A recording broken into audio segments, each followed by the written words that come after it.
Programang ito ay rated SPG. Striktong patnubay at gabay ng magulang ang kailangan. Maaaring may masiselang tema, lengguwahe, karahasan, sexual, horror o droga na hindi angkop sa mga bata.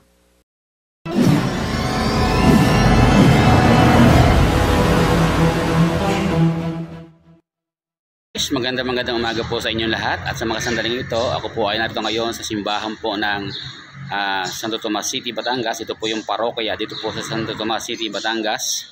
At ako po ay nagpunta rito at ako po ay papasok sa loob ng simbahan upang ako po ay magpasalamat dahil ngayon pong araw na ito, November 6, 2023, ito po ang aking kapanganakan. Ito po yung aking birthday. A few moments later. So yan po yung pagpasok po dito sa tagiliran ng simbahan patungo po doon sa harap ng altar. Ako po ay pumunta rito ngayon upang magsimba, upang magpasalamat sa Diyos sa biyaya na aking natatanggap at sa biyayang buhay na pinagkakaloob niya sa akin. So yan po, ako po ay papasok ngayon dito sa loob ng simbahan at ako po ay mananalangin at magpapasalamat sa Poong May Kapal. A few moments later. So ayan po, at matapos po ako makapasok sa loob ng simbahan, ako po ay nanalangin sa Panginoon at inihingi ko po ng patawaran ng aking mga kasalanan, at ganoon din ay nagpasalamat ako sa Kanya sa buhay na ibinibigay niya sa akin ngayong aking kaarawan. Ako po ay nagpapasalamat sa Kanya.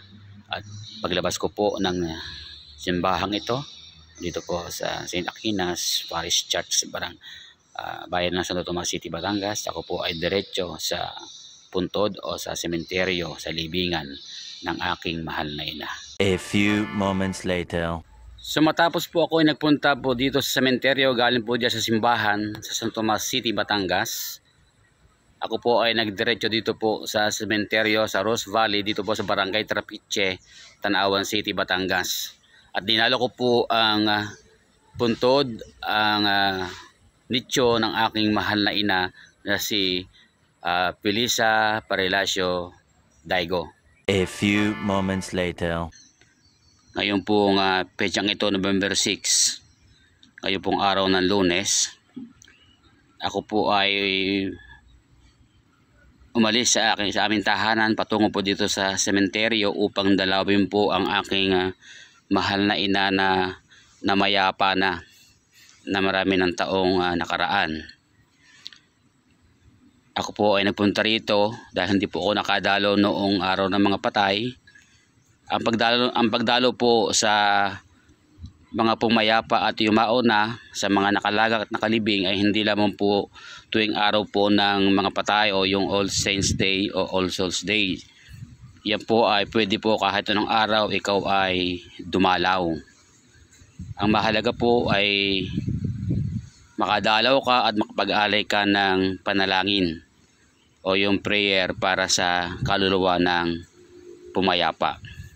At ngayon pong araw na ito, bagamat wala pong sindi yung kandila, sinindihan ko po ay namatay dahil malakas po yung hangin. Ako po bilang anak niya ni Felisa Parilasio Daigo ay mag-aalay po ng panalangin sa kanya na mula sa aking puso. A few moments later. So matapos ko pong ako ay dumalaw po sa puntod ng aking mahal na ina na Felisa Daigo, ako naman po ay pauwi na ng madaanan ko po ang grupong ito na sila po yung mga naglilinis ng mga basura dito po sa loob ng sementeryo dito po sa Rose Valley sa Barangay Trapiche. A few moments later. So ayan po sila, yung pong grupo na naglilinis po ng sementeryo sa mga oras na ito na talaga pong sinasaid po nila yung mga plastic at ito po ay kanilang sinisindihan at dinadakot para sa ganoon ay magkaroon po ng kalinisan itong sementeryong ito dito po sa Rose Valley, Barangay Trapiche, Tanawan City, Batangas. At tunay nga po nga kahit na po mainit ang sikat ng araw ay hindi po sila tumitigil dahil ito po ay makatutulong o dagdag pinansyal sa kanilang pangangailangan. At dito po ay meron pong isang ginang na siya po ay malapit na po siyang manganak.